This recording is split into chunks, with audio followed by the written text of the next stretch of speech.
when the church sucks, the church causes war.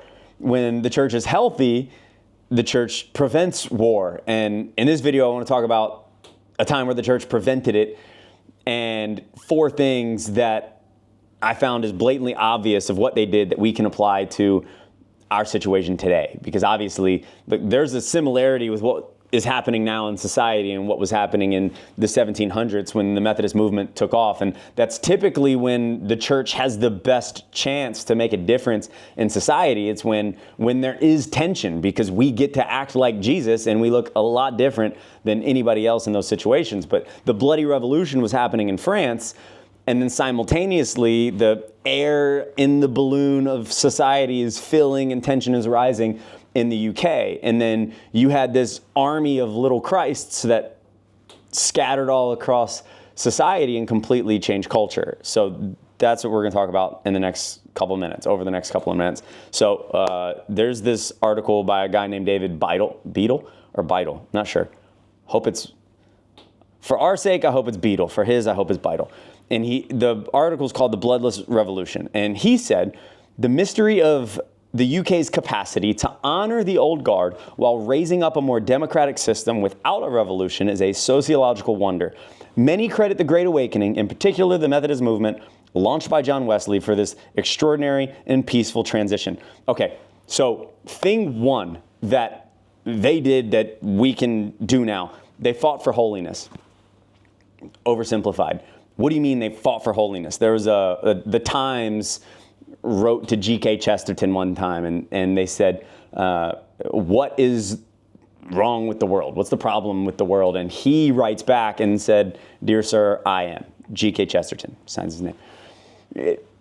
They took responsibility for themselves and what they could do in their relationship with Christ. So Wesley was a absolute nut about how disciplined he could be in his own personal life, and then how he could replicate that in the lives of individuals. Because just like in John 15, Jesus is talking about, look, I am the vine, you are the branches. If you remain in me, my words remain in you. Ask whatever you wish, it'll be done for you. Like, remain in me. And if you stay in me, then what will happen is my words will be your words. My actions will be your actions. There will be alignment, and in that alignment, there will be power. It's the motivation for holiness. I get to partner along with you in bringing that kingdom into this world that a lot of times looks nothing like that kingdom. We get to partner with him in that. So there were things like John Wesley's 22 questions that they would ask for self-examination every single day to make sure that they were doing everything they could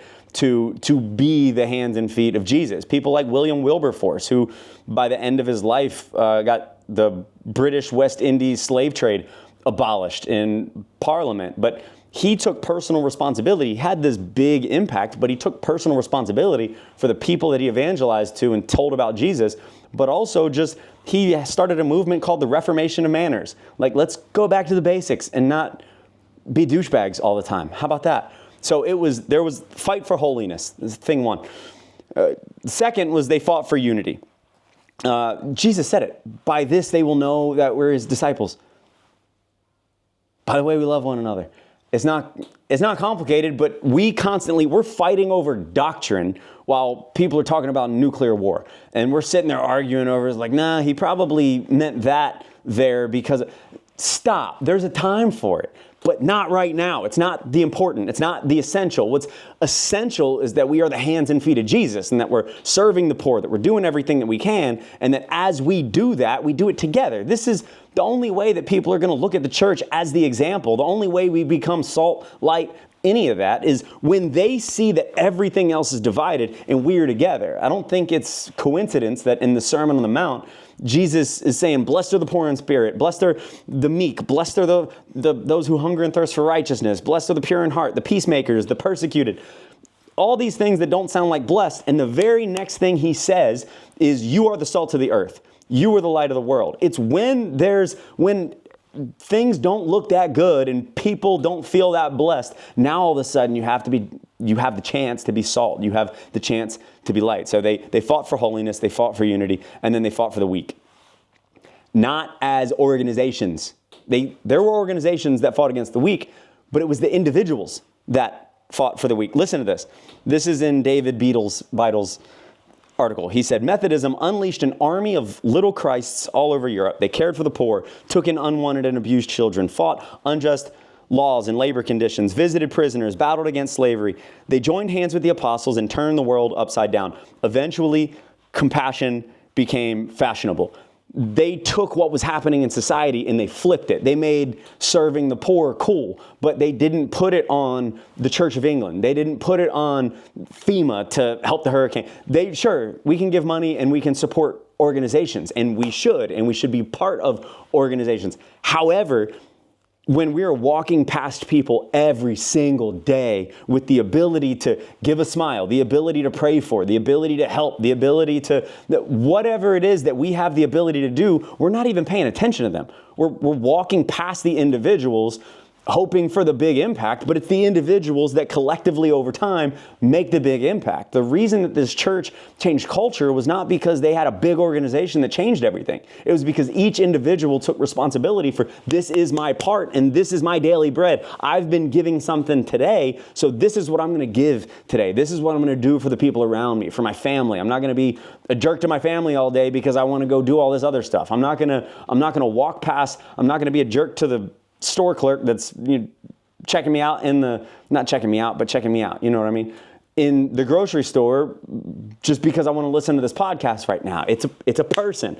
And they took responsibility for that. And then over time, it changed culture. And then the fourth thing was just never, ever, ever compromise. It was they inspected their belief. They dug in so deeply into Scripture and into what they believed that there was nothing in the world. They were rock solid in their faith, so there was nothing that was going to take them out. Whether it was prison, whether it was poverty, whether it was death, they didn't care. They understood that they were part of a bigger story and a bigger narrative, so that's what their focus was. So, in conclusion, you're probably thinking that's pretty dumb. It's pipe dream to even think that we can do anything about what's happening in society right now.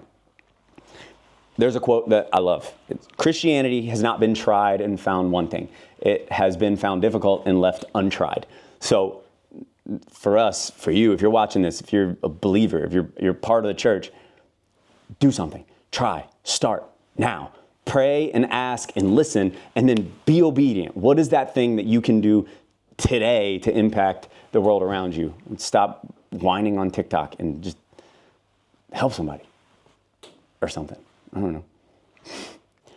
If you're a fan of history and how it's created heaven and hell on earth in the past and what we can do about it now, subscribe. And I just put my first book out that we had written a couple years back out for free on Spotify. It's called The Millennial Manifesto, and it's a bunch of case studies throughout history on how we screwed stuff up and how we got it right and what we can do about it now. So check it out. It's in the description below. Bye.